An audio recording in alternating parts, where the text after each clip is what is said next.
काही गोष्टी कधीच जुन्या होत नाही. जशी रिमझिम पावसात टपरीवरची चहा व कांदा भजी, चौकातल्या भैयाच्या हातातली पाणीपुरी, बोचणाऱ्या थंडीत हिरव्यागार शेतात शेकोटीवर भाजलेल्या हरभऱ्याची मेजवानी, घराच्या छपरावर निजून काढलेल्या चांदण्या रात्री, पहाटेचा शुक्रतारा बघून सुरू झालेल्या सकाळी,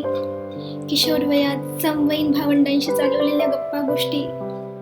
कॉलेजमध्ये तिला हवा त्याला बघून वाढलेली हृदयाची स्पंदने,